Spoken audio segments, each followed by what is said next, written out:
Galates, chapitre 3, versets 1 à 29. 1. Ô Galates, dépourvus de sens, qui vous a fasciné vous, aux yeux de qui Jésus-Christ a été peint comme crucifié. 2. Voici seulement ce que je veux apprendre de vous. Est-ce par les œuvres de la loi que vous avez reçu l'Esprit, ou par la prédication de la foi? 3. Êtes-vous tellement dépourvus de sens? Après avoir commencé par l'Esprit, voulez-vous maintenant finir par la chair? 4. Avez-vous tant souffert en vain?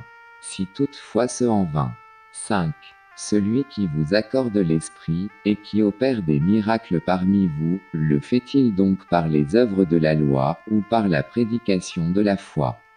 6. Comme Abraham crut à Dieu, et que cela lui fut imputé à justice. 7. Reconnaissez donc que ce sont ceux qui ont la foi qui sont fils d'Abraham. 8.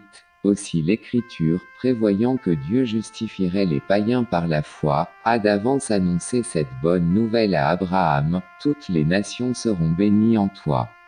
9. De sorte que ceux qui croient sont bénis avec Abraham le croyant. 10. Car tous ceux qui s'attachent aux œuvres de la loi sont sous la malédiction. Car il est écrit: maudit est quiconque n'observe pas tout ce qui est écrit dans le livre de la loi, et ne le met pas en pratique. 11. Et que nul ne soit justifié devant Dieu par la loi. Cela est évident, puisqu'il est dit: le juste vivra par la foi. 12. Or, la loi ne procède pas de la foi, mais elle dit: celui qui mettra ces choses en pratique vivra par elles. 13. Christ nous a rachetés de la malédiction de la loi, étant devenu malédiction pour nous. Car il est écrit: maudit est quiconque est pendu au bois. 14. Afin que la bénédiction d'Abraham eût pour les païens son accomplissement en Jésus-Christ, et que nous reçussions par la foi l'Esprit qui avait été promis. 15. Frères, je parle à la manière des hommes. Une disposition en bonne forme, bien que faite par un homme, n'est annulée par personne, et personne n'y ajoute. 16. Or les promesses ont été faites à Abraham et à sa postérité. Il ne pas dit: et aux postérités, comme s'il s'agissait de plusieurs, mais en tant qu'il s'agit d'une seule.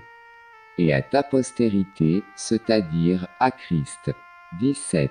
Voici ce que j'entende: une disposition que Dieu a confirmée antérieurement, ne peut pas être annulée, et ainsi la promesse rendue vaine, par la loi survenue 430 ans plus tard. 18. Car si l'héritage venait de la loi, il ne viendrait plus de la promesse. Or, c'est par la promesse que Dieu a fait à Abraham ce don de sa grâce.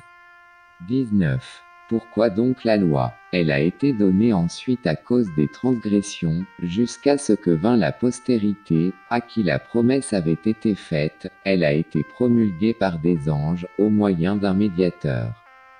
20. Or, le médiateur n'est pas médiateur d'un seul, tandis que Dieu est un seul. 21. La loi est-elle donc contre les promesses de Dieu?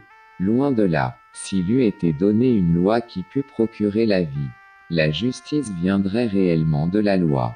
22. Mais l'Écriture a tout renfermé sous le péché, afin que ce qui avait été promis fût donné par la foi en Jésus-Christ, à ceux qui croient.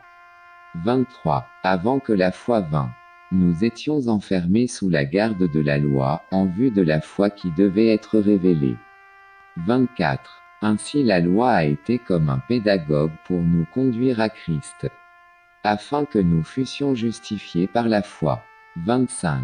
La foi étant venue, nous ne sommes plus sous ce pédagogue. 26. Car vous êtes tous fils de Dieu par la foi en Jésus-Christ.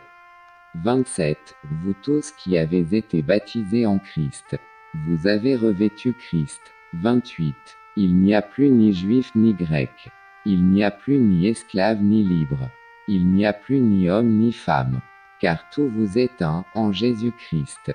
29. Et si vous êtes à Christ, vous êtes donc la postérité d'Abraham, héritier selon la promesse. Merci pour la lecture. Merveille MTV, c'est votre chaîne pour la méditation et la réflexion biblique.